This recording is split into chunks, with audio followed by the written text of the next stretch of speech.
Ladies and gentlemen, the secret word tonight is spoon. S-P-O-O-N.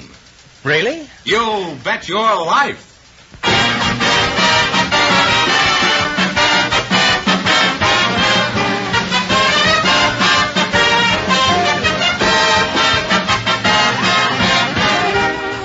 The more than 3,000 DeSoto Plymouth dealers of America present Groucho Marx in You Bet Your Life, the comedy quiz series produced and transcribed from Hollywood.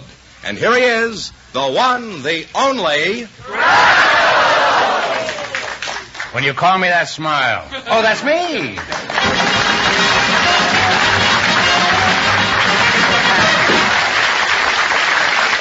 Well, here I am again with $1,000 for one of our couples. Groucho, we have some people with interesting occupations that were selected from our studio audience just before we went on the air. I'd like to have you meet them right now. Mrs. Lucille Goldner and Mr. Augustus A. Ward, Jr. Come on in here and meet Groucho Marx. Well, welcome for the DeSoto Plymouth dealers. Say the secret word and divide $100. It's a common word, something you'll find around the house. Lucille Goldner. Mrs. Lucille. Oh, well, it changes my whole attitude. And Mr. Augustus A. Ward, Jr. Yes. Mrs. Goldner, where are you from? I'm from Sherman Oaks. Sherman Oaks? You were born in Sherman Oaks? No, I was born in Lebo, Kansas. Oh. You're from the cow country, yeah? That's what they tell me. Oh. Who told you that? My mother. Oh. Interesting conversation, but... How did you meet your husband, Lucille? He removed my appendix. And then? Well, then, a few years later, I married him. A few years later? Yes, uh-huh. You were waiting for this wound to heal, was that?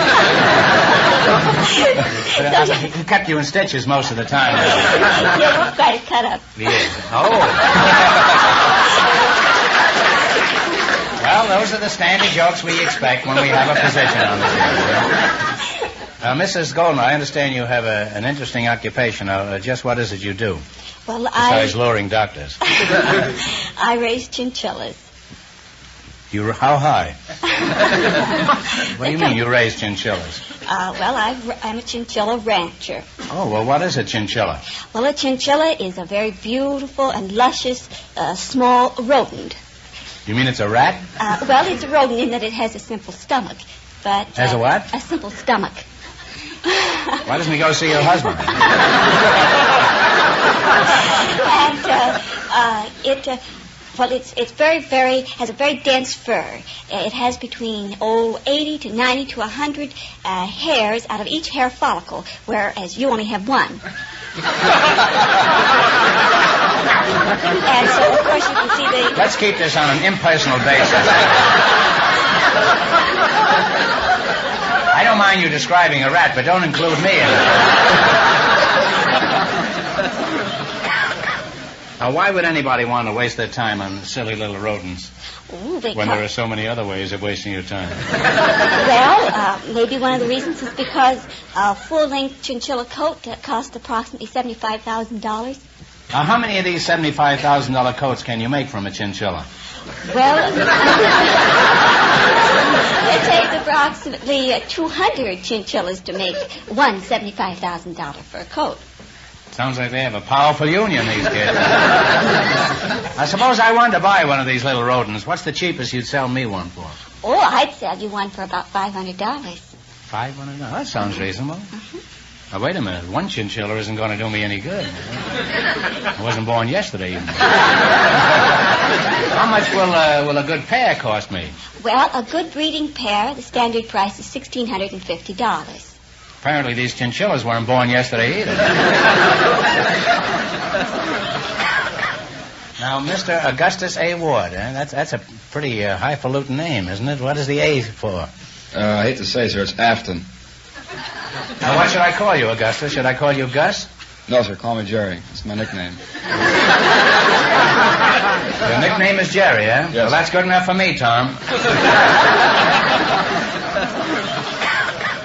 Now, Gus, what sort of work do you do? I'm dropped by parachute into forest fires to fight fire, sir. Oh, some people are born lucky, aren't they? They just fall into those soft, gravy jobs. You drop into fires? What kind of a job is that? They call us smoke jumpers, sir. Oh, smoke jump. I used to smoke jumpers. And, I switched to cigars. Half the time I can't tell the difference. The jumpers taste a little better, that's all. Now tell us about smoke jumping. For example, why do they have to drop you by parachute? Well, the main reason is, sir, is they drop us where they can't get to the spot where the mobile unit cannot get to, or by foot. In addition to smoke jumping, what other soft jobs have you done? Deep sea diver, sir. Well, could you tell us something about your diving experiences? Have you had any close calls while you were submerged? Yes, sir. I was submerged under mud out in San Pedro, 8 feet of mud over me. And this time I got stuck in the mud, and there was another barge about 25 yards away that was diving, and there was a girl aboard, and she came down and pulled me up. Later become my wife. And you've been stuck in the mud ever since? Well, I must say you're an unusual couple, and I must say that because it's true. And Augustus Afton Ward, Jr., I wish you the best of luck in the work you're doing. Yeah. Now, in just 1 minute, you're going to play You Bet Your Life for a chance at the $1,000 question. Right now, here's something of particular interest to everybody. Everywhere, folks are talking about the beautiful new 1952 DeSoto. The car designed for you and your budget, too. And when you get behind the wheel of the 1952 DeSoto, you'll be talking, too, about those big, wide doors you walk through instead of crawl through, and that roomy, uncrowded interior where you sit naturally. You relax in seats that are chair high. You'll be talking about the DeSoto Oriflow shock absorbers that give you one of the smoothest rides you've ever known. About DeSoto waterproof ignition that gives you sure starting in even the dampest weather. And how you'll like those famous DeSoto safety rim wheels because of the protection they give your family in case of blowouts. Sure enough, from every standpoint, the exciting new 1952 DeSoto is designed for you and your budget, too. So don't wait. See it today. Ride in it. Drive the great 1952 DeSoto. Now at your DeSoto Plymouth dealers. And remember, all dealers who sell DeSoto also sell Plymouth, the low-priced car, most like high-priced cars.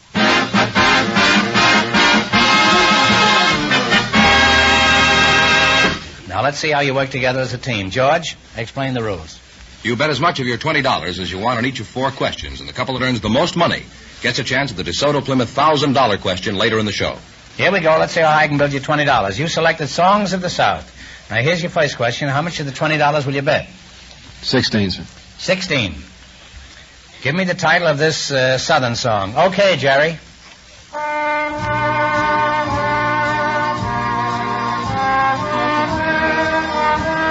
Oh, Kentucky Home. Oh, Kentucky Home is right. Poor Jerry doesn't get a chance to play. Well, you're off to a great start. You have $36. Remember, you're going for $1,000 tonight. How much of the $36 will you bet this time? $35.50. $35.50. What's the name of this Southern song?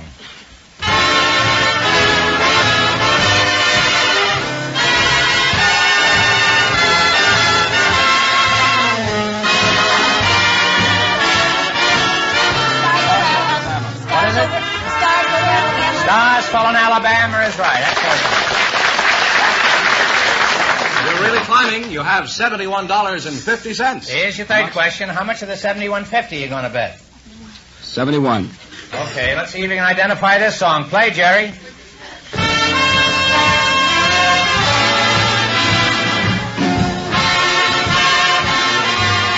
Georgia on my mind. Georgia on my mind is right. Well, you're really climbing. You have $142.50. And this is your last chance to beat the other couples. What are you going to go for? All of it. Okay, what's the title of this song? Texas. Deep in the heart of Texas. Put it there. And you wind up with a grand total of $285.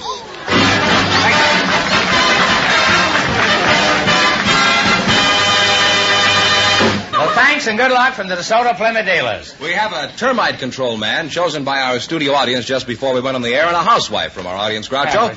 And here they come. Mrs. Vivian Klein, Mr. John Roach, meet Groucho Marx. Welcome, kids, to You Bet Your Life. Say the secret word and divide $100. It's a common word, something you'll find around the house.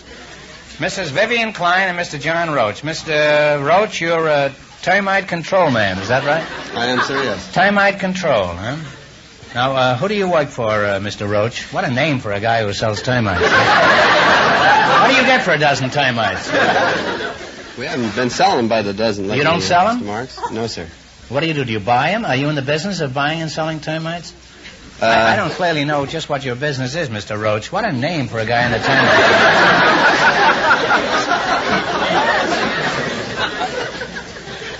Well, who do you work for, Mr. Roach? I have my own place of business.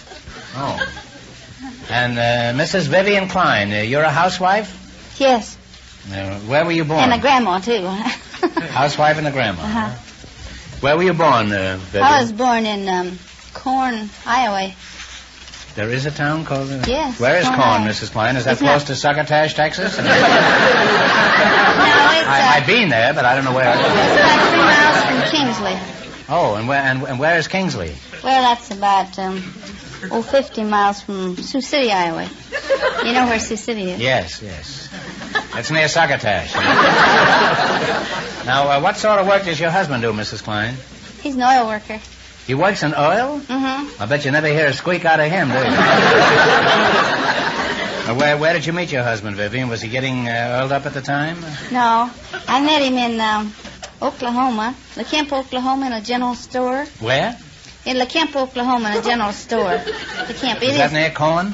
No, that's Where's Kemp? Well, it's not there no more. It was in You no mean it's man's. unkempt? It was in no man's land, and it's disappeared now. It's not there. You say you met him in no man's land? No, I met him in the general store. You met him in a general store, Mhm. huh? How long Yes, ago did you meet him, Oh, about Vivian? 38 years. It was in a general store in Oklahoma. What was he doing, taking out your appendix? No, my father run the general store. You know what a general store is? Oh, sure, that's Well, where they sell general generals.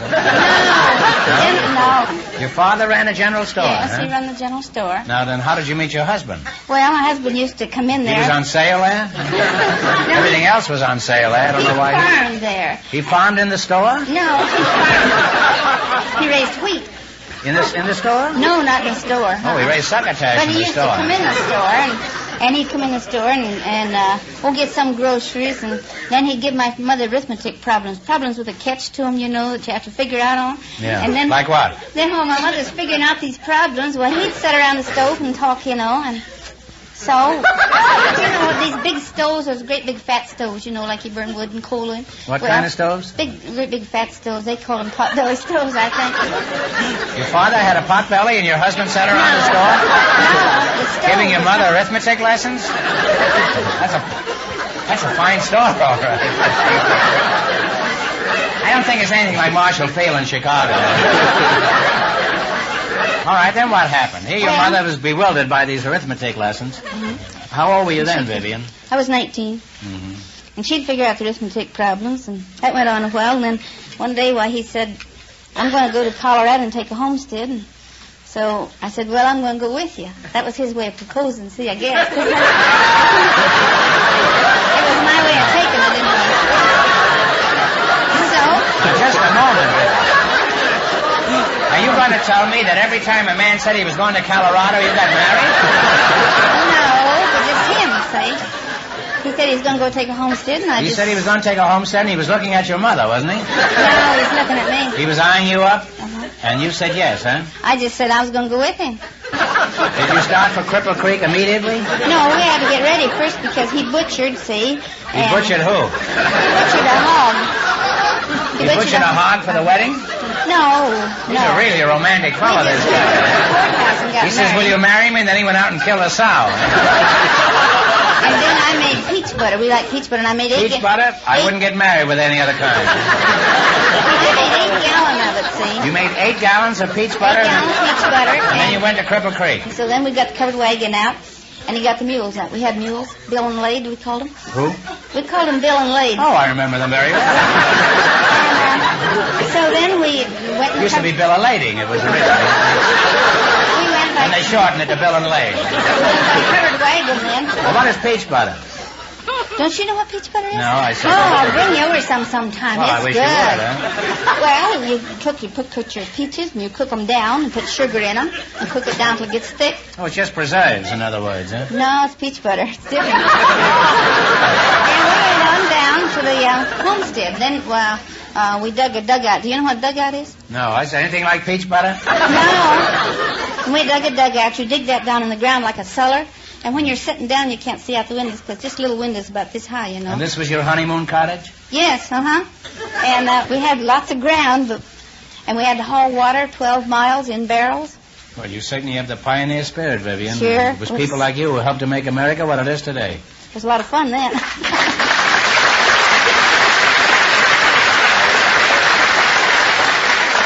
Now you're going to play You Bet Your Life. You beat our other couples, and you'll get a chance at the $1,000 question. I can't tell you how much you have to win, but Mr. Fenneman is going to remind our listeners. The Chinchilla Rancher and the Smoke Jumper won $285. And the secret word is still spoon. Let's see how high I can bet you $20. You selected slang expressions. Is that right? Here's your first question. How much of the $20 will you bet? 16. $16. What is the expression which, when translated literally, means to plunge headlong into the water, but in slang means a cheap cabaret? A dive? A dive is right. And you're on your way with $36. Remember, you're going for $1,000 tonight. How much of the $36 will you bet on your second question? 32. Mm-hmm. 32. All right. What is the expression which means a male deer, but in slang means $1? A buck. A buck is right. You now have $68. Here's your third question. How much of the 68 are you going to try? 68. 68? The whole 68? Mm-hmm. Okay. What is the expression which means a lump, a piece, or a chunk, but in slang means a sailor? A gob. A gob is right. You've now climbed to $136. I didn't know a sailor was a lump. I never heard that. All right, here's your last chance to beat the other couples. How much of the $136 are you going to wager? It all All of goes. it? Mm-hmm. What is the expression which means an island of the Far East, but in slang means coffee? Java. Java is right. Very nice. You wind up with a grand total of $272.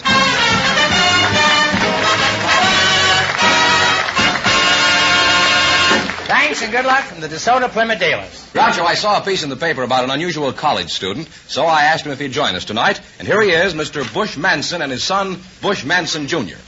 Gentlemen, come on in here and meet Groucho Marx. Well, welcome. Welcome, kids, for the DeSoto Plymouth dealers. Say the secret word and divide $100. It's a common word, something you'll find around the house. Bush Manson Sr. and Bush Manson Jr., eh? Father and son, eh? You're both so young looking, I'm not sure which is which. Which one of you is the old man? He is the one with the mustache.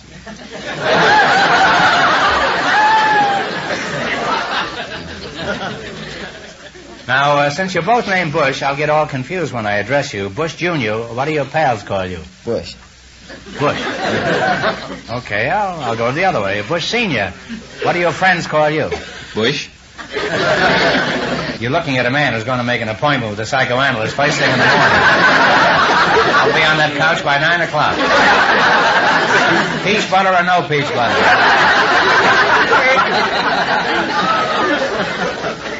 Senior, what do you call Junior? And if you say you call him Bush, I'm going back in the vaudeville with Harpo and Chico. Well, I call him Bush, but sometime I call him Speedy. Well, thank heavens. One Speedy in the hand is worth 2 Bushes in the bird. How old are you, Speed? 14. And Bush, what's your age? Well, I just turned 41. Well, if you turn 41 far enough, you'll be 14, too. What school do you go to, Speedy? George Washington Carver Junior High School. Junior high school. I thought Fenneman said you were an unusual college student. Speedy, you're beating around the bush again. Would you mind explaining? He's the one that goes to college. At 41, he goes to college? I may not wait until morning to see that analyst. I wonder if there's an all-night analyst around town. Bush, is this true? Are you a college student? Yes, I attend Los Angeles State College. When did you first enroll? I'm a senior, but I enrolled in 1928.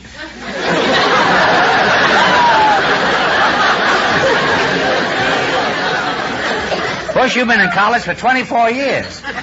Well, nowadays, that's about par for the course, isn't it? How come you've been that long in school? Well, I went to school 3 years, and then I had to fall out, and after 19 years, I went back again. You were absent from school for 19 years? Imagine the excuse he brought his teacher. Dear teacher, please excuse Bush for being absent. He overslept. Signed, Rip Van Winkle. How did you happen to leave college 19 years ago? Well, I got married, and after the birth of a child, I had the family to take care of. Speedy, did you know you ruined your father's college career? You ought to be ashamed of yourself. What have you got to say to it, and it better be good? It wasn't me, it was Albert.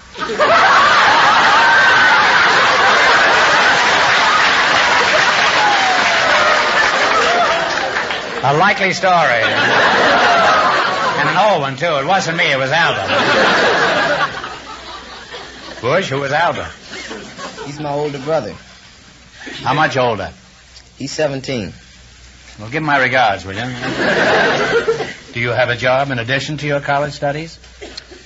Yes, I work, 7 days a week.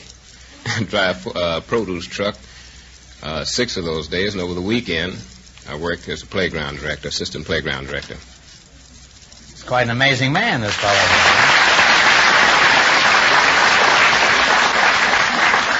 Now, Speedy, has he told us everything, or has he left out a few things? Well, he plays football for L.A. State. Now, wait a minute, Bush. Is this true? Did you play football at the age of 41? Well, I played on L.A. State's varsity.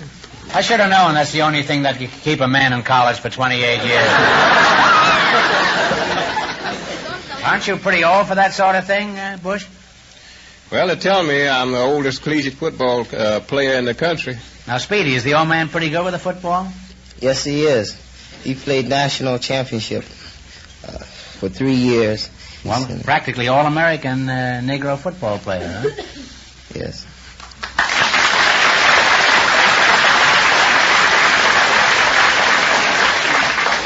Is there anyone left in the audience who has the slightest doubt that life does begin at 41?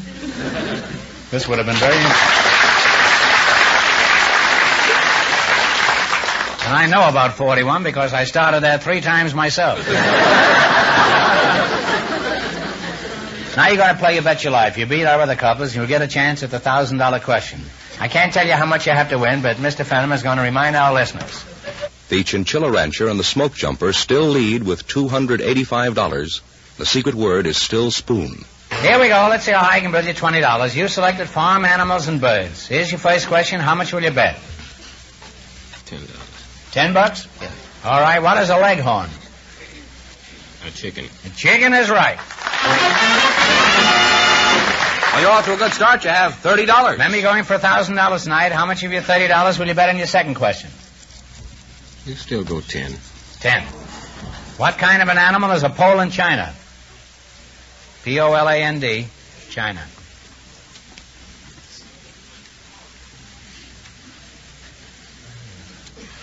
Take a guess if you don't know.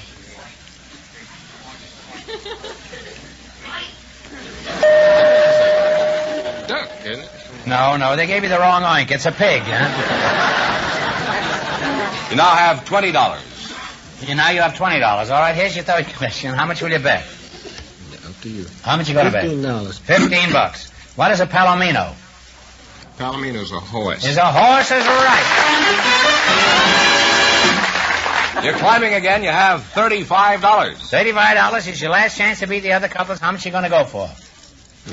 25. What is a Hereford? Is a cow. A cow is right. And you wind up with $60. And that means the Chinchilla Rancher and the Smoke Jumper with $285 in just 1 minute. Get the chance at the DeSoto Plymouth $1,000 question.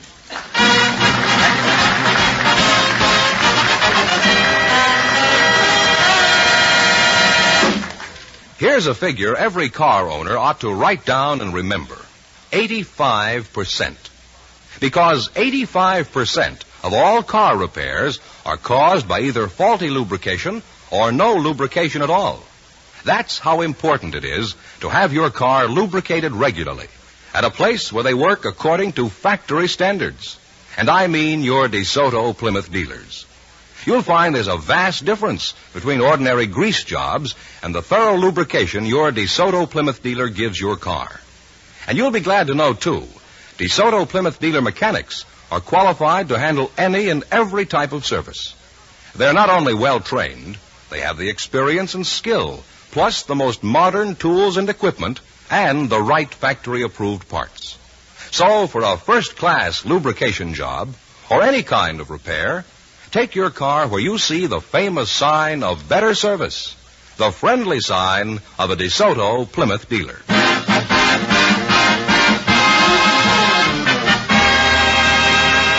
Here comes the Chinchilla Rancher and the Smoke Jumper, all set for the DeSoto Plymouth $1,000 question, Groucho. All right, here we go for $1,000. I'll give you 15 seconds to decide on a single answer between you. Think carefully and please no help from the audience. None of that oink oink out there. Here it is. Only one city in the world can lay claim to the distinction of being situated on two continents, Europe and Asia. What is the name of this city?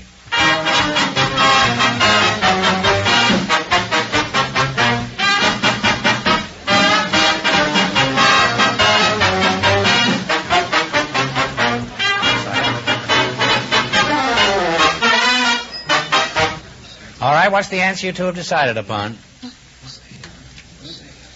Come on. No answer. We'll say Berlin. Huh? No. No, I'm saying it's Istanbul, Constantinople.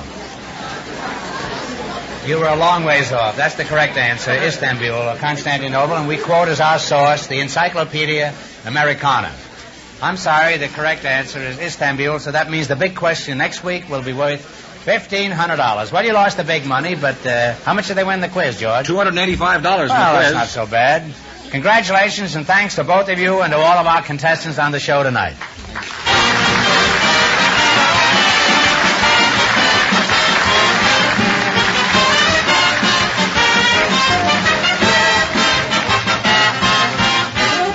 Be sure to tune in again next Wednesday night at the same time for the Groucho Marx Show, when the big question will be worth $1,500. And don't miss Groucho's television show, also presented by the DeSoto Plymouth Dealers of America. And remember, all dealers who sell DeSoto also sell Plymouth.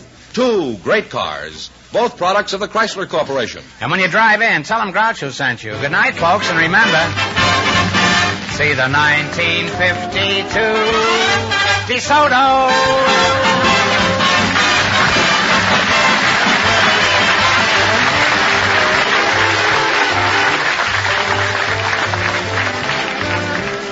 Folks, here's a reminder from the National Safety Council.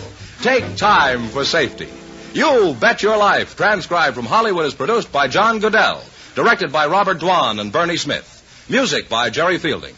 This is George Fenneman signing off for the more than 3,000 DeSoto Plymouth dealers from coast to coast.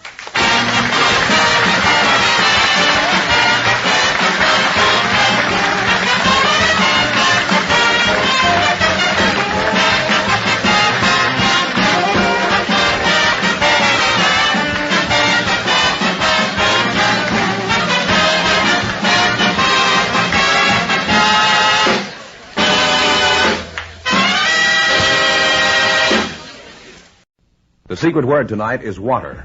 W-A-T-E-R. Really? You bet your life.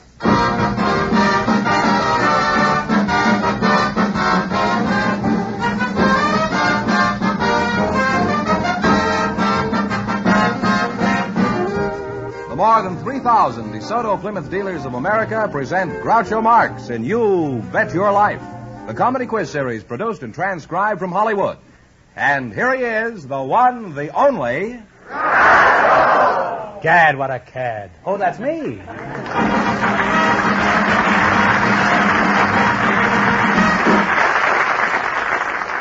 Well, here I am again with 1,500 smackers for one of our couples.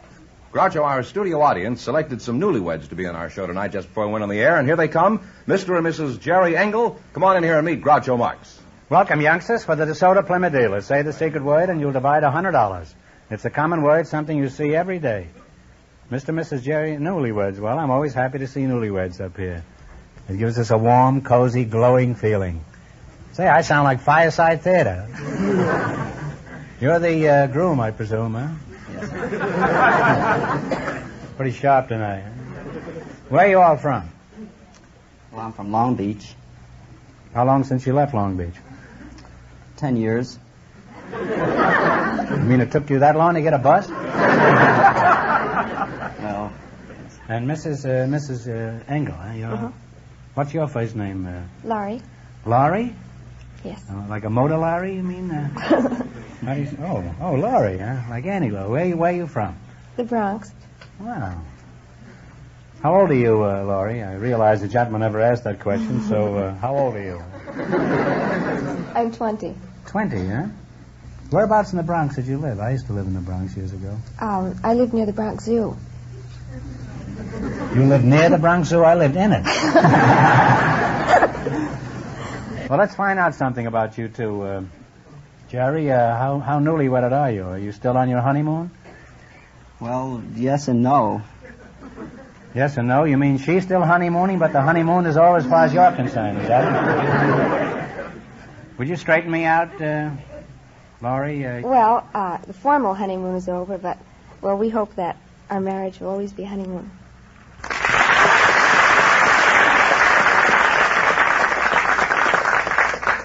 Well, that's what I like about newlyweds. They're so warm and cozy and glowing. Plus that they haven't the slightest idea what they're talking about.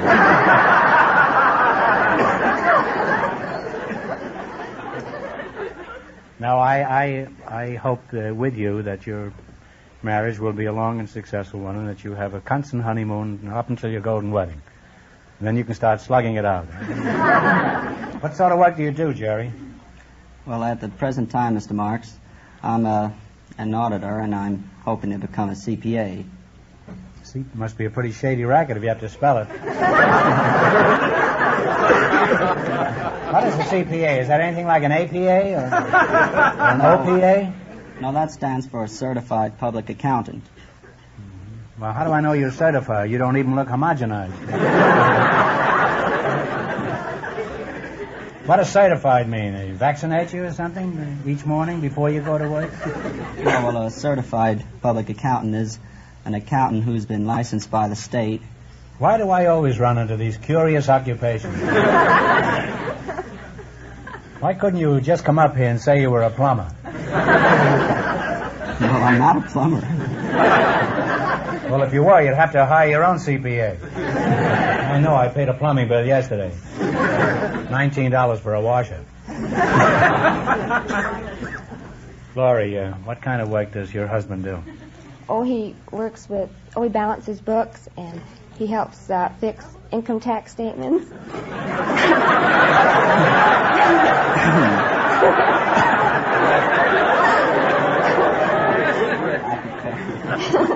I mean, he prepares You don't mean them. that he fixes them, huh? You mean that he prepares them? Is that what you Yes. mean? First you prepare them, and then they get fixed. Suppose I hired you. What could you do for me, Jerry? Well, it depends. It matters what your requirements are. My requirements are very simple. A loaf of bread, a jug of wine, and Phil Spitalny's all-girl orchestra.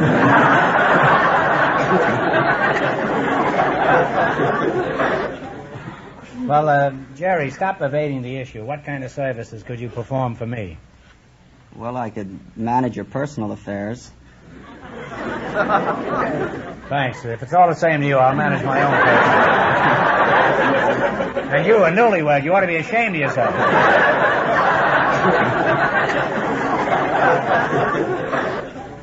Now, in just 1 minute, you're going to play You Bet Your Life for a chance at the $1,500 question. But before you do, here's something that every young couple should know. The 1952 DeSoto gives you greater safety than ever with big 12-inch Safeguard hydraulic brakes. Just a slight pedal pressure brings you to a smooth, straight-line stop. And here's why. On the front brakes, One shoe is anchored at the top and the other at the bottom. Thus, the rotation of the wheel wedges the shoe between the anchor and the drum, adding to the effective braking force. No doubt about it. No car in America has bigger, better brakes than the 1952 DeSoto. And no car in America has a handier, safer parking brake either.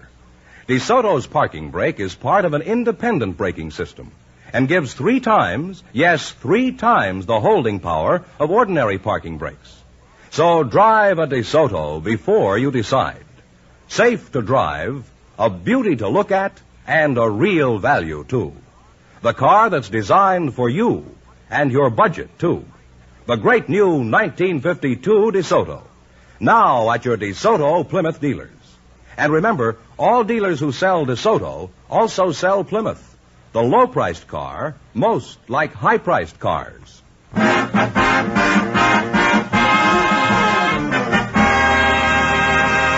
All right, now let's see how you work together as a team. George, would you mind explaining the rules to these Hansel and Gretel over here? All right. You bet as much of your $20 as you want on each of 4 questions, and the couple that earns the most money gets a chance at the $1,500 DeSoto Plymouth question later in the show. Here we go. Let's see how high I can build you $20. You selected adjacent states. Here's your first question. How much of the $20 are you going to bet? 16. This is 16. All right. What state is directly north of Oregon? Washington. Washington is right. Well, you're off to a good start. You have $36. Remember, you're going for $1,500 tonight. How much of your $36 will you bet on your second question? 35. 35. What state is directly west of Texas? Texas is New Mexico. New Mexico is on the button. Really on your way, you have $71. Aren't you proud of him, Laurie? Yes. Here's your third question. How much of the 71 are you going to go for? 70. She's the boss.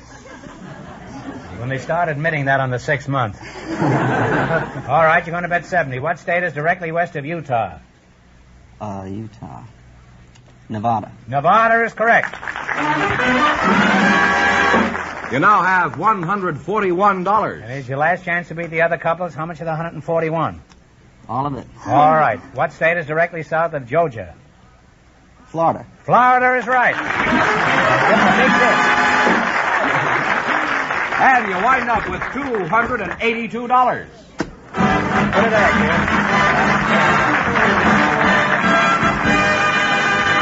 Thanks and good luck from the DeSoto Plymouth dealers. We have a barber and a lady pharmacist for you now, Groucho. They both were selected from the audience just before we went on the air. Miss Nadine McLaughlin, Mr. Louis Horrow. Come in here and meet Groucho Marx. Well, welcome to You Bet Your Life. Say the secret word and divide $100. It's a common word, something you see every day. Let's see now. A lady pharmacist and a barber, eh? Miss McLaughlin, are you the barber? No, I'm the pharmacist. Oh, you're the pharmacist. May I ask how old you are? I'm 21. 21. Are you married? Yes. Well, I'm off to Mexico anyhow. Tell me, you say you're married. Is he a pharmacist's mate? Well, yes. And I'm a pharmacist's mate because he's a pharmacist and I'm a pharmacist. Oh, both pharmacists, huh? Right. Oh, you're really a drug on the market between you two. How did you meet your husband? Well, it was down in a laboratory at the University of Southern California, and we were rolling pills together. And, well, one thing led to another, and... Yes, I guess so. What do you mean? You were rolling pills down the hall? Or? No, you roll them in your fingers. Oh, is that the way you roll pills? Oh. And what happened? You like the way he was rolling these things? Well, I decided that if I couldn't catch a husband in pharmacy school, where the boys outnumbered the girls 20-1, that I'd be doomed to sell aspirin the rest of my life. What grain? Do you remember? What difference does it make? It really doesn't make any difference. But it's always nice to have some kind of a rejoinder. When somebody gets through making a statement that bewilders me. Mr. Louis Harrow, huh? Yes, you sir. must be the barber, huh? Yes, I am. Where are you from, Louis? I'm from Guadalajara, Mexico. Oh, I Guadalajara at home. She's about 5 years old now. I'll be in Mexico tomorrow morning. Well, congratulations. Are you congratulating me or Mexico? Oh. Are you married, Louis? Yes, I am. Mm-hmm. You have children? Oh, we only have 5 children. That's the first batch, you know. First batch. What are you raising, cookies? I guess these are raisin cookies. What are their names? Do you recall any of their names? Well, it's quite confusing. You see, my older boy's name is after me, and my daughter's after my wife. The older boy is after you? I mean, has the same name as mine. Oh. So what's his name? Louis. Oh. So That's a coincidence. That's the same name you've got. So we call Well, him... wonders never cease. So we call him by numbers, 1, 2, 3, 4, 5, to make it easier, so it wouldn't be so confusing. What do you mean? Make it easier for the next batch, you mean? Well... You're going to start off again with Louis on the second 5? Well, probably we start a family of Louis the 15th, probably. Pretty snappy with the quips, this Bob. That's the type that won't let you read a newspaper. How'd you meet your wife, number 1? Well, I met her in a department store. I went in there to get some shirts. Unfortunately, I didn't know my size, so she was very glad to tell me what size I was supposed to wear. How old were you then, Louis? Well, I was 21. You were 21? You didn't know what size shirt you wore? No. I may not go to Mexico, Louis. Well, you've taught me a lot tonight, and if I'm smart, I'll never take another pill unless I'm getting my hair cut. And if you're smart, you will visit your DeSoto Plymouth dealer for the best in service. Remember that, Nadine. And you too, Louis. Now you're going to play You Bet Your Life. You beat our other couples, and you'll get a chance at the $1,500 question. I can't tell you how much you have to win, but George is going to remind our listeners. The newlyweds won $282, and the secret word is water. Here we go. Let's see how high I can build you $20. You selected United States river cities. Here's your first question. How much will you bet? Well, 16. 16. All right. It's $16. On what river is the city of Cincinnati? Ohio. That's right, Ohio. You know, you can talk it over. Well, you're on your way. You have $36. Remember, you're going for $1,500 tonight. How much of the 36 will you bet on your second question? 33. 33. On what river is the city of El Paso? Rio Grande. Rio Grande is right. You now have $69. Rio Grande. Here's your third question, then. How much will you bet at the 69 smackers? How many more rivers do you know? That's got to tell. Well, let's go, Rivers. He fought battling Nelson. Old man Rivers. 67. 67. All right. And what river is the city of Minneapolis? On what river?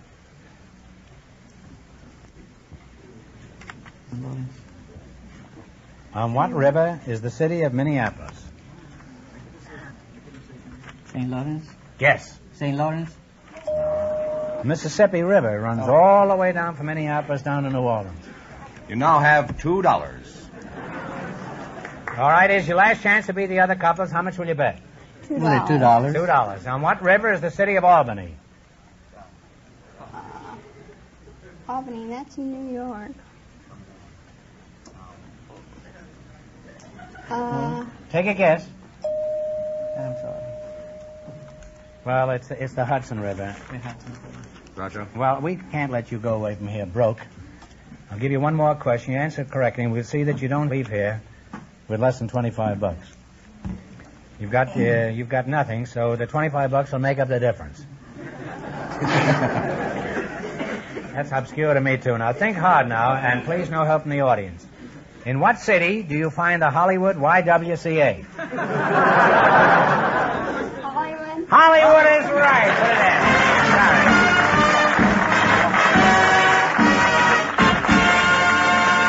Thanks and good luck from the DeSoto Plymouth dealers. We asked if there were any women present tonight who had unusual hobbies. And just before we went on the air, Mrs. Mary V. Hood was selected. Her partner, Mr. James W. Monte is a very unusual man, Groucho, and I'm sure you'll understand why I invite him to be at our show tonight when you meet him. So, folks, come on in and meet Groucho Marx. Welcome, kids, for the DeSoto Plymouth dealers. Say the secret word and divide $100. It's a common word, something you see every day. Mrs. Mary V. Hood and Mr. James W. Monte. Mrs. Hood, where are you from originally? I was born at Valescure in France. You were born in France? Mm-hmm. That's a kind of a strange name, isn't it? That isn't a French name, is it? Hood? Hood? No. I'm an American citizen. Oh, I see. What does your husband do, Mrs. Hood? He teaches mathematics. You mean like addition and subtraction? No, he's college education. Oh, long division, eh? Well, he calls it integral calculus and analytics and, nasty things like that. Long words. Great big long words. Well, 25 years, I haven't had time yet to know it. You haven't absorbed any of this, Mrs. Hood? I'm careful what I learn. I'm not. I'm infected with trivia of all kinds.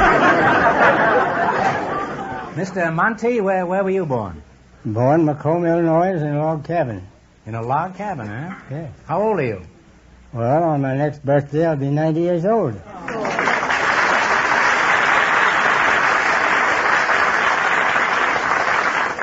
Well, you must have been born quite some time ago. Yes. A few days ago. You're almost 90 years old? Yes, sir. Well, Mr. Monte, we get familiar in a hurry around here. What shall I call you? Everybody calls me Daddy. I'll be very happy to call you Daddy. Happier than you realize. Imagine me calling anyone Daddy. I'll call you Dada. And you can call me number one.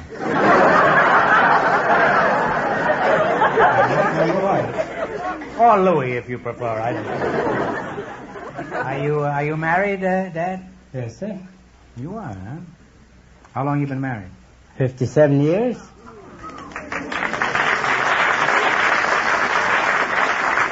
Well, stick to it. It may work out all right. How large is your clan? Or how green is my valley, I suppose? How large is your family? 4 children, 7 grandchildren, 7 great-grandchildren. How about great-great-grandchildren? Well, you have to give me time. Now, after 57 years of marriage, have you any advice for younger married couples? Well, I'd advise a man never to argue with a woman. You don't believe in arguing with a woman, is that it? No, sir. Well, that's sound advice, Dad. If we all did that, we'd all live to be 90. Mrs. Hood, how long have you been married? 26 years. Do you have any advice for younger married couples? Yes.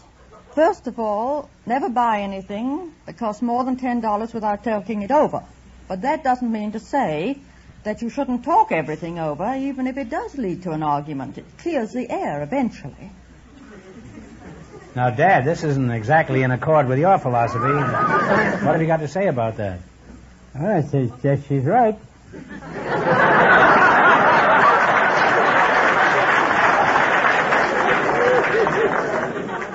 No wonder he got to be 90. Now, Mrs. Hood, I understand you have an interesting hobby. Could you tell us what it is? Well, I'm an ecologist.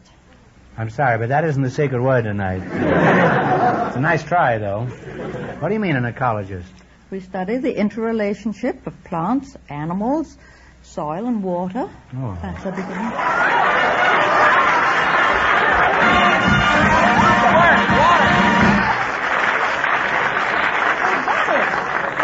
Well, you said water. That's the secret word. So you and Pappy over here split $100 between you. 50 for you and 50 for you.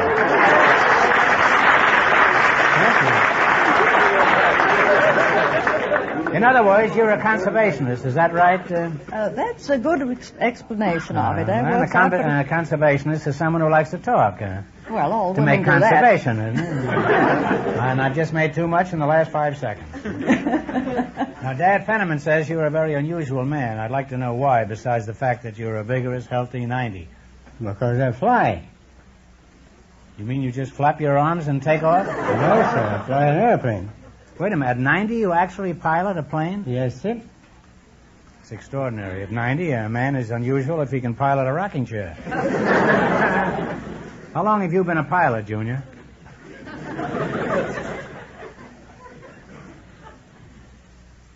I've been a pilot now for quite a while. A young fellow. Well, that was quite a while, all right. I'm curious, are there any licensed pilots around who are older than you? I'm told I'm the oldest active licensed pilot in the world. Well, when did you first get the urge to pilot a flying machine? When I was 8 years old. Well, that's old enough. Why didn't you fly one? Well, they wasn't invented at that time. The flimsy excuse have I ever heard of. Well, how did you get the urge to fly if there weren't any airplanes?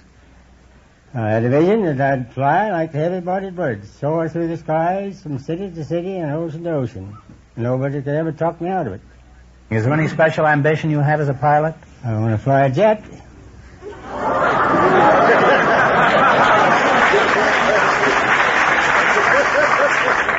Well, you look just like the movie version of a jet pilot. Why would you like to do that?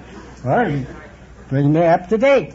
Dad, you're just a 90-year-old hot rod driver. I've flown everything from Virginia to DC-6. You have, eh? Now, do you think it'd be a good idea if everybody learned to fly a plane so we could all get around faster? I think it would. Everybody learn to fly a plane to get around faster, but the point is to know what they're going to do when they get there.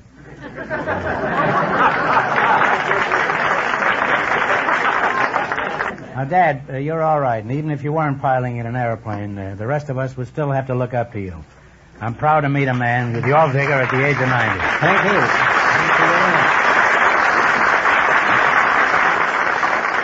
Well, it's been interesting talking to you two, and Dad, you've restored my confidence in flying.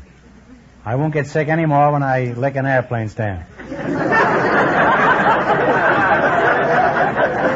Now then, you're going to play You Bet Your Life for a chance at the DeSoto Plymouth $1,500 question. You run your $20 no more than our other couples. I can't tell you how much you have to win, but George is going to remind our listeners. The newlyweds still lead with $282, and the secret word is water. Here we go. Let's see how high I can build you $20. You selected famous physical characteristics. Here's your first question. How much of the 20 will you try? 15. 15. Is that right? All right. What That's was the name of the large-sized Philistine who was slain by David Slingshot? David and Goliath. Goliath is right. Well, you're off to a good start. You have $35. Remember, you're going for $1,500 tonight. How much of the $35 will you bet on your second question? 30. Yeah, 30. $30. What was the name of the little wooden boy whose nose grew when he told a lie? Pinocchio. Pinocchio is right. You now have $65. Here's your third question. How much of the 65 will you bet? 60. 60? What long-nosed poet helped woo his friend's girl, Roxanne? Oh, I know it. Suivez ma panache blanche. Cyrano de Bergerac. Cyrano is right. You've now climbed to $125. Imagine a Frenchwoman almost missing that, huh? $120. Is that what you're going to bet?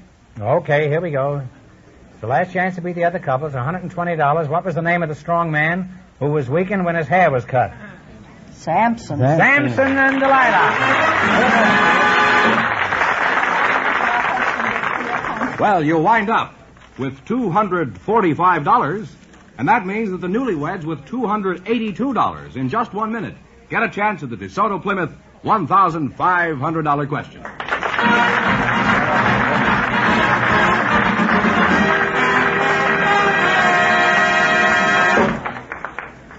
George, I got a nice letter from a Mr. Albert L. Mackenzie of Campbell, California, and I wonder if you'd mind reading it. Oh, gladly. Let's see. Mr. Mackenzie writes, Dear Mr. Marks, I followed your advice, went into a DeSoto Plymouth dealer and told them Groucho sent me. Well, I purchased a used car. It was fairly priced, and I'm very happy with it. and I received a very satisfactory allowance on my old car. The dealer was courteous and very efficient, and had that rare gift of making me feel at home and welcome. The deal was somehow lifted out of the realm of a mere business transaction where you simply got what you paid for and placed on an entirely different plane. It was a novel and pleasing experience I thought you might be interested in hearing. Yours very truly, Albert L. Mackenzie. And friends, I'm sure you'd like that kind of treatment too. So if you're interested in a used car, visit a DeSoto Plymouth dealer. And when you do, tell them Groucho sent you.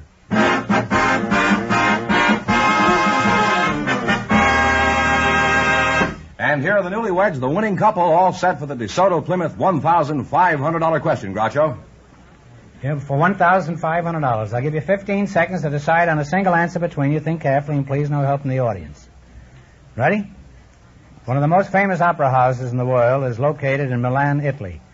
For $1,500, what is the name of this great musical landmark? Talk it over.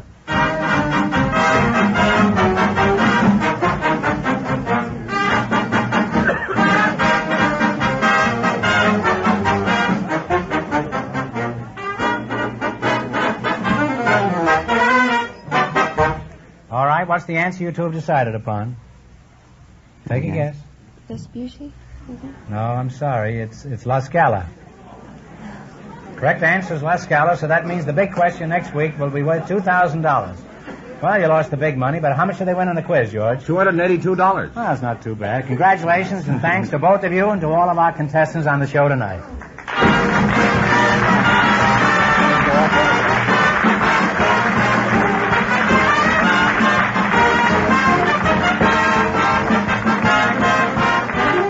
Be sure to tune in again next Wednesday night at the same time for the Groucho Marx Show, when the big question will be worth $2,000. And don't miss Groucho's television show, also presented by the DeSoto Plymouth Dealers of America. And remember, all dealers who sell DeSoto also sell Plymouth. Two great cars, both products of the Chrysler Corporation. And when you drive in, tell them Groucho sent you. Good night, folks, and remember, see the 1952 DeSoto.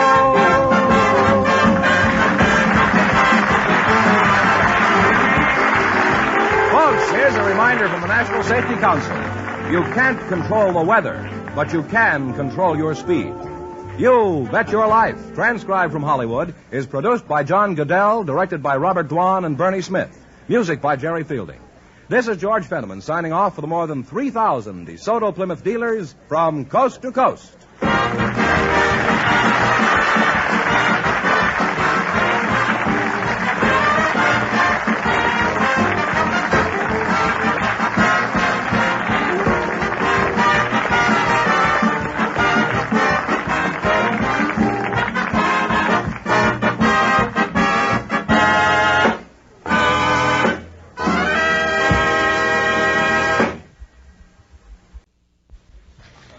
Ladies and gentlemen, the secret word tonight is food.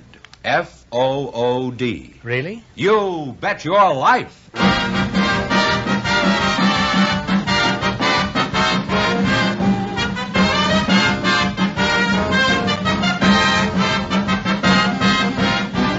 The more than 3,000 DeSoto Plymouth Dealers of America present Groucho Marx in You Bet Your Life, the comedy quiz series produced and transcribed from Hollywood. And here he is, the one, the only... I thought he went over the hill. Oh, that's me.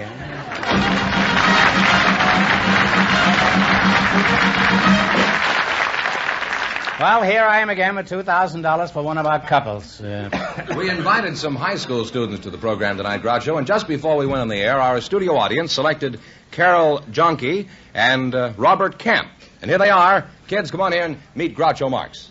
Welcome, kids, to You Bet Your Life. Say the secret word and divide $100. It's a common word, something you see every day. High school students, Carol Junkie and Robert Camp. Junkie. Well, you don't look very junky. You look pretty... Cutest looking piece of junk I've seen in a long time. What's your hometown, Carol? I was born in Oakland, California. In Oakland, eh? Yes, uh-huh. Well, you're a very good advertisement for Northern California. Thank you. How old are you? 15. You're very well preserved for your age, Carol. And I say that without equivocation. I went to school, too, you know.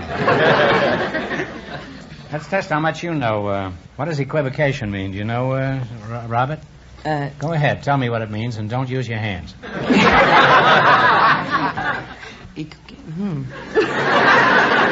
Robert, you've been sleeping in your English class again. And I say that without equivocation. How old are you, my lad? 17. 17, huh? Well, you don't look it. Are you from Oakland, too? No, I'm from London.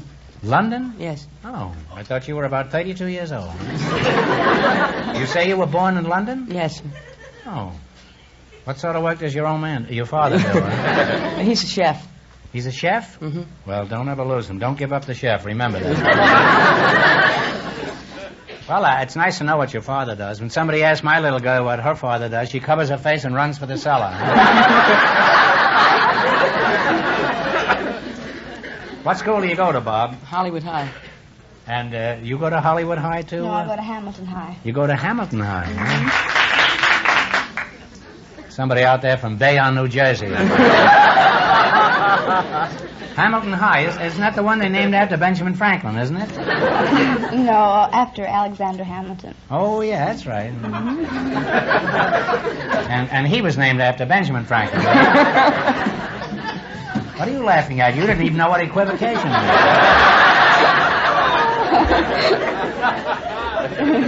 What grade are you in, Carol? B10. B10? Well, do you always roll your eyes when you say B10? Huh? No. And how much forward progression have you achieved in your academic curriculum? I'm in the B11. Say, he understands English. I doubt if anything embarrassing ever happens to a high school boy, but have you ever had any close calls, Bob? Well, let's see. Once I did, when I was in the theater. I'd gone to the show with my mother, and she'd gone ahead of me. And I walked down the aisle, and I sat down, and I started helping myself to some popcorn. And whose popcorn was it? It wasn't my mother's. Some lady beside me, she says, "Have you had enough?"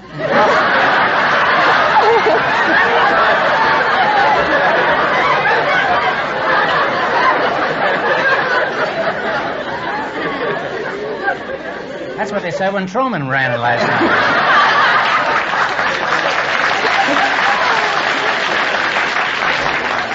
They also said it about Thomas Jefferson, too. So you're a popcorn thief. Is that what you're... No. What is your ambition when you graduate from school, if you ever do? I'd like to be an actor. Well, who wouldn't? What makes you think you'd like to be an actor? Well, it seems like an easy life. Is that so? Really? Is that a fact? Huh? Yeah, I guess it's high pay. And it's glamorous, and the hours are good, I think. And it's nice to be in front of an audience and, bring them up to a certain pitch. Stuff. I guess that's what I should have been, an actor. Are you studying to be an actor in some school? I take drama at Hollywood. In addition to popcorn, is that? You taking this in high school? Yes. What do they teach you in school about acting? Diction, voice projection, and staging, direction, blocking. Blocking? Yeah. Are you on the football team, too? No. See, the director gives you the business, and then you block it out. And then you give the director the business. Do they teach you how to sneak your trunk out of a rooming house? No, not yet. Well, that's one of the important qualifications. Now, you mentioned diction. Could you give us an example of how you learn diction? Well, they give you voice exercises. See, one of them is, I have to laugh when I walk down the path for an hour and a half when I take a bath. You have to go down the path to take a bath? What's the matter with the shower? Is there another actor in there? By the way, Barrymore, what do you think of my diction?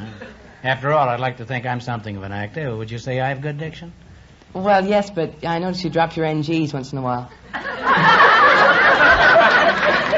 I guess I'll have to start wearing suspenders and a belt.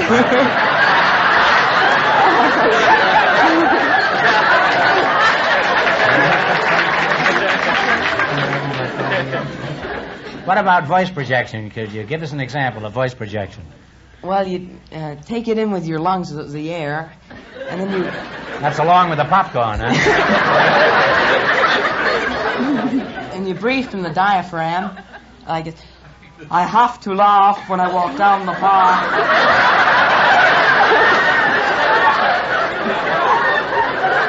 He may not be the best actor in town, but he's certainly going to be the cleanest.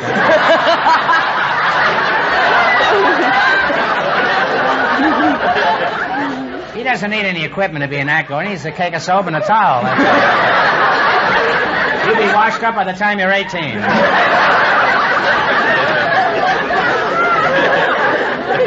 What about you, Carol? Do you engage in any underground activity at school? Like the drama? No, I'm in the Aeolian choir at school. You're in the Aeolian choir? Yes, that's well, right. Get out of it. That thing sounds bad enough already.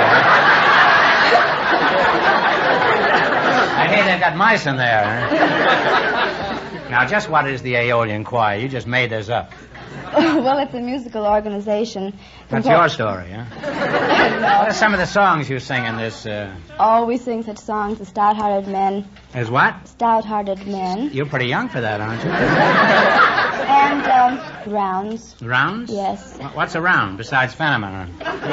Well, let's He's use... always around, huh? Let's use... He's the only square that's always around. What is a round? Well, let's Like, take... you go 10 rounds? No. Let's use, for Pretty example... cute, Carol. Let's use, for example, the song Row, Row, Row Your Boat. Yeah. The first group will start Row, Row, Row Your Boat. Don't you need any oars or anything for this? No, just... And then the second group will come in, Row, Row, Row Your Boat. I see. And then the third. And it goes on like that until somebody... Well, good. Let us do it, huh? All I right. used to sing, too. How about you, Bob? Can you sing, huh? A little. Well, you with your clear diction. Let Carol start off, and then you chime in, and then I'll come in later, huh? Okay. Okay. Row, row, row your boat gently down the stream. Row, row, row your boat gently down the stream. Merrily, merrily, merrily, merrily, gently down the stream. My object all sublime, I shall achieve in time. To let the punishment fit the crime, the punishment fit the crime.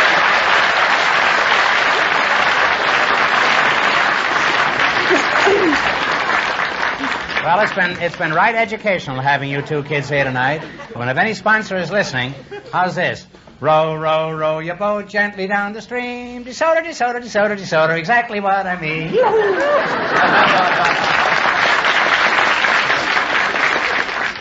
I don't get fired for that. Nothing will do it. Now, in just 1 minute, you're going to play You Bet Your Life for a chance at the $2,000 question. But right now, I want you to pay close attention to this. It's designed for you and your budget, too. The beautiful new 1952 DeSoto. Count off all the great features of the new DeSoto. Oriflow shock absorbers for the smoothest ride on the road. Waterproof ignition to give you quick starts in even the wettest weather. Chair-high seats for a more relaxing ride and a good view of the road ahead. 12-inch safeguard brakes for safer, surer stopping. An independent handbrake that gives you 3 times the braking power of ordinary handbrakes. Sensational safety rim wheels to protect your family in case of blowout. Yes, friends, here's the car that gives you more for your money. More safety, more performance, more comfort, more driving pleasure than you've ever known. The exciting 1952 DeSoto. See it. Drive it. The new, the 1952 DeSoto. Now at your DeSoto Plymouth dealers. And remember, all dealers who sell DeSoto also sell Plymouth, the low-priced car most like high-priced cars.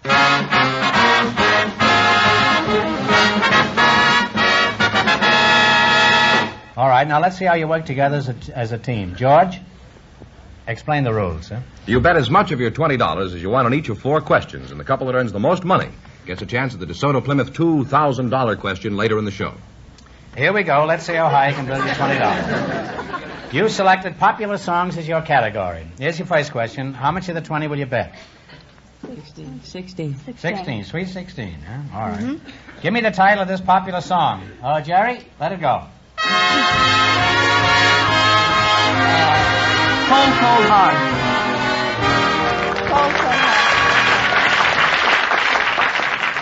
That shows you what youth is, cold, cold heart. I wouldn't have had the faintest idea what that song was. The only song I remember is the Old Oaken Bucket. And they're on their way with $36. $36. All right, you're going for $2,000 now. That's the big money. How much of the 36 will you bet? 30. You want to bet 30. Right. This song is an old favorite that has been revived. What is the title of it? Hey, Daddy, I want a diamond ring. Daddy, I want a diamond ring. You kids are really climbing. You have $66. You wouldn't settle for less, huh, Carol? Here's your third question. How much of the 66 will you bet? 50. Okay. How much? 63. How much? Really go tonight. 63. 63. Play it, Jerry. I get ideas. I get ideas, or adios, muchacha. Now they have $129. Here's your last chance to beat the other couples. How much will you bet? Oh. You got 129 smackers. See if you can identify this one. 120. 120. Okay, Jerry. Because of you. Oh, they don't give you a chance. That's it, Bobby. And you wind up with $249. $249. Thanks and good luck from the DeSoto Plymouth dealers. They're really cute, those kids, weren't they? Folks, several weeks ago, Tom and Nadine Snodgrass were contestants on our show. I'm sure many of you remember them. They were the young couple that went broke in the quiz because they didn't know the location of the resort city of Sarasota. Well, since then, there have been some developments, so we invited them back here again tonight. And here they are, Mr. and Mrs. Tom Snodgrass.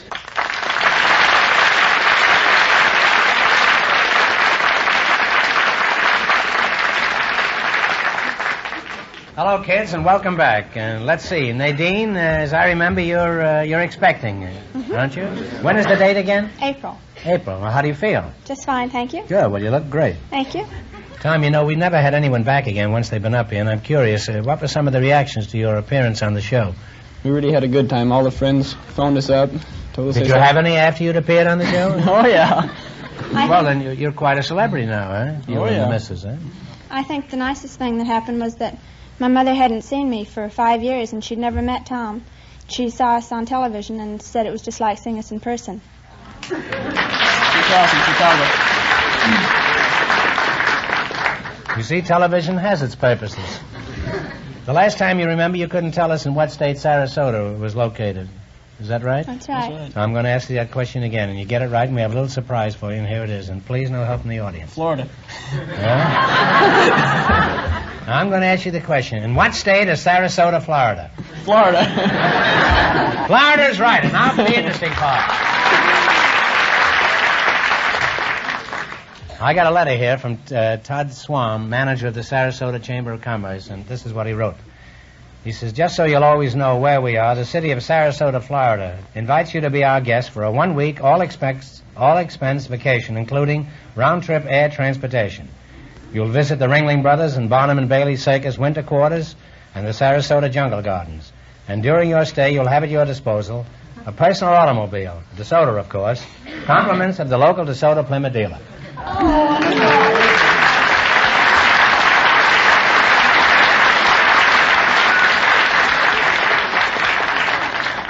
We'll have a good time down there. Okay, we will. If the first one's a boy, name him Groucho. Imagine going through life as Groucho Snodgrass.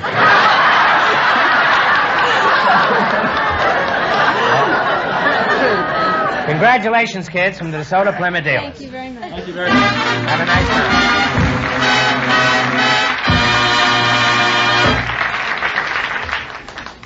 Just a minute, George. Before we go on, I have a note here that I have to read. This is just to remind me to thank the radio and television editors of the United States. It seems they voted our show the best of its kind for 1951 in the poll conducted by Radio and Television Daily.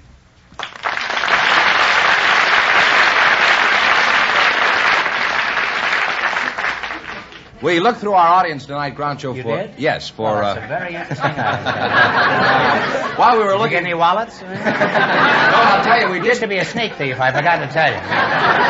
We did find some married couples with You did, huh? very unusual stories. So we'd like to bring the one in we selected. They're Mr. and Mrs. Louis Martine Lally. And here they are. Come on in, folks, and meet Groucho Marx. Welcome for the DeSoto Plymouth dealer. Say the secret word and divide $100. It's a common word, something you see every day. Mr. and Mrs. Louise Martine Lally, huh? Louis. I'll just call you Louis, huh? And Mrs. Martine Lally, huh? What shall I call you? Bernice. Bernice? Bernice, uh-huh. What is this Martine Lally? Why isn't it Martin? Well, it is Martin, except it has an E added to make it Martine. Why don't you add an olive and make it Martini? I hadn't thought of it. Where are you from, Lou? Well, I was born in Vancouver, Washington. How old are you? 44, sir. And you, Bernice? We're the same age. And where's your hometown, Bernice? London, Kentucky. London is in Kentucky now? Those English, they're exporting everything these days. I remember when London was in the tight little isle. Huh? Where's London, Kentucky? Oh, it's in... Probably in Virginia. It's in southeastern Kentucky, sir. It's in Kentucky? Oh, yes. Well, that's surprising. Huh? It's about halfway between the bluegrass and the mountains. How did you two meet? Well, he chasing you through the bluegrass? Well, we were both in the Army. You were in the Army? Yes, I was a captain, and he was a private. And being an attorney, I was assigned to the Judge Advocate General's Department. You were an attorney? Yes, sir. A hillbilly lawyer? Huh? Yes, sir. I was a legal assistance officer, and he came in my office for legal advice. I thought I'd solved his problem, but he kept coming back. He finally solved your problem. 2 or 3 times a week for about 5 months. And so finally he asked me for a date.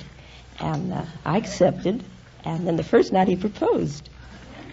Why did it take you 5 months to get up enough nerve to ask her for a date, Louis? Well, she was a captain, and I was only a yard bird. And besides that, she was engaged to a colonel. Apparently you had more brass than the colonel.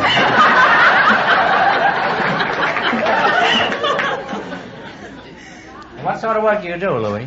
Well, before the war, I was an electrical engineer, and then when I married a lawyer, I went to law school after getting out of the Army so I could get a law degree and win some of the arguments. And then I was a manager of some of the governorship and the senatorial campaigns for the Democrats up in the state of Oregon. Well, what are you doing now, Louis?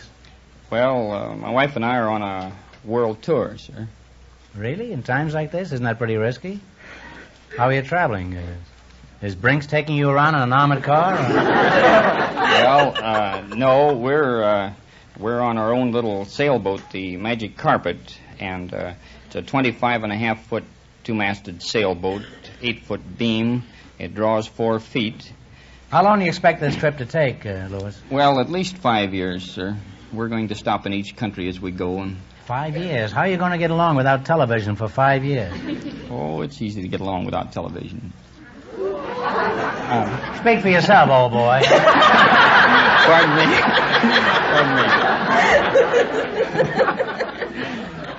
I'll take the food right out of my mouth. Huh? How are you financing this trip? Well, we're working in each port as we go along, and we're... You sing Row, Row, Row Your Boat Gently Down the Stream. We've done all sorts of jobs down the coast as we came the first 1,500 miles of our trip. I've clerked in a grocery store and set up pins in a bowling alley, and the two of us have done legal research work for attorneys. And well, how do you do this while you're in the middle of the ocean? I don't understand this. Well, that's when we're in port. We work in each port to raise money. I'm an electronics technician over at the Long Beach Navy Yard at present. Oh. Well, that sounds very interesting. Tell us some more about your trip. What's your itinerary like? Well, you tell them. May I tell them? Sure. I want to talk a little bit. Okay. Our next hop will be about 4,000 miles down to the South Pacific. Oh. And then we're going to Tahiti and Samoa and Thailand. And then we intend to visit the religious centers, Mecca, and Jerusalem, and Rome, and up the north we'll coast. We'll go into Delhi, India, and we had thought of going to Tibet, but that seems to be pretty well out, too. Well, you'll go to bed at night, won't you? Our boat is called the Magic Carpet. Oh, the Magic Carpet, So we can go any place. Well, you're risking a great deal on this trip. Just why are you taking it? Well, Just a wanderlust? Some scientific expedition? Or?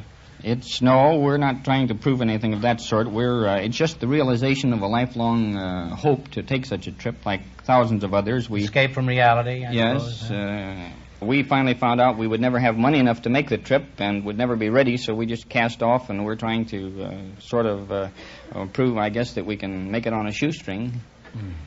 Well, use the boat, too.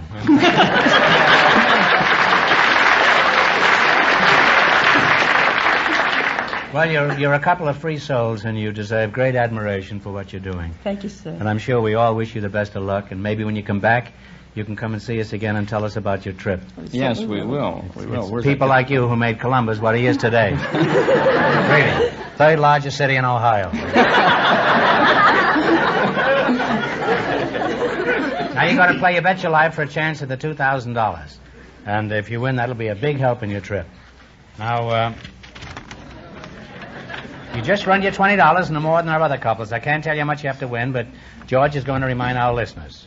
The high school students won $249, and the secret word is still food. Here we go. Let's see how high I can build you $20. You selected papers and documents. Here's your first question. How much will you bet? About $16. $16, all right. What do you call the card that employers punch indicating their arrival and departure from work? Time card. Time card is right. On their way, they have $36. All right, you're going for $2,000 tonight. How much of the $36 will you bet on your second question? 36. 36. You don't ask the CO at all anymore, huh? You're at sea now, and you're the boss. Huh? Completely at sea. Yeah, that's rather good, Louis. Huh? What do you call the paper that indicates the stock quotations? Ticker tape. Ticker tape is right. You now have $72. Here's your third question. How much will you bet? 73. I mean, 72. That's 73, and you can owe me $1. What do you call the written direction for the preparation of medicine? Prescription. Prescription is right. You now have $144. And here's your last chance to beat the other couples. How much of the 144 you bet? It's all yours, sir. No, it's all yours. 144? Right. Yes, sir. What do you call the paper that is a written acknowledgement that you have received something? A receipt. A receipt is right. And you'll wind up with $288, and that means that you people get the chance at the DeSoto Plymouth $2,000 question in just 1 minute. Thank you, sir.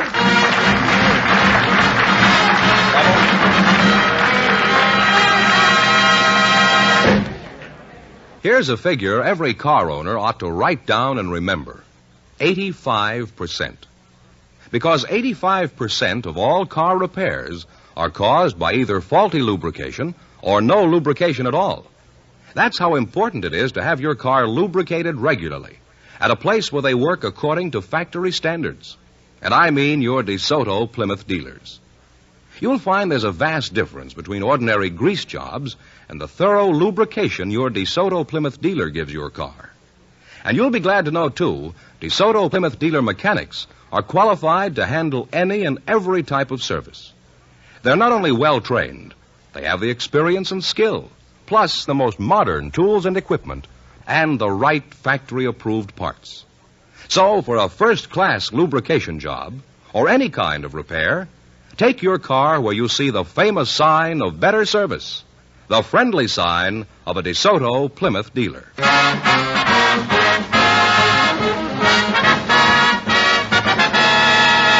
And now here are the Martine Lollies, the winning couple, all set for the DeSoto Plymouth $2,000 question, Groucho. Well, here's your chance for a free trip around the world. Here we go for $2,000. I'll give you 15 seconds to decide on a single answer between you. Think carefully, and please no help in the audience. Here it is. One of the most important tasks in geographic exploration was completed in 1905 when a famous Norwegian explorer sailed a small ship from the Atlantic to the Pacific through the Northwest Passage. This is like a one-act play. The first man to do it for $2,000, what was this great explorer's name? Who was the first man to do it? Sail the boat? Sailed a small ship from the Atlantic to the Pacific through the Northwest Passage. He was the first man to do it. If you don't know, take a stab at it. What was this great explorer's name? Oh, no, I'm sorry. Well, guess, say something. Some explorer. Well, I can say Amazon. Amundsen is right.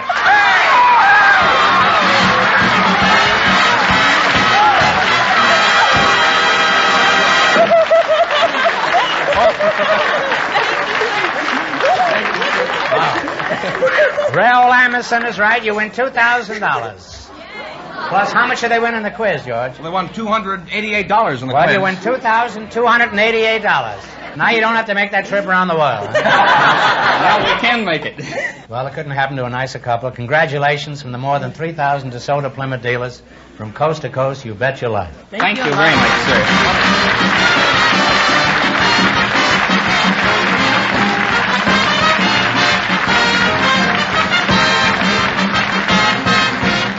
Be sure to tune in again next Wednesday night at the same time for the Groucho Marx Show, when the big question will be worth $1,000. And don't miss Groucho's television show, also presented by the DeSoto Plymouth Dealers of America. And remember, all dealers who sell DeSoto also sell Plymouth. Two great cars, both products of the Chrysler Corporation. And when you drive in, tell them Groucho sent you. Good night, folks, and remember, see the 1952 DeSoto.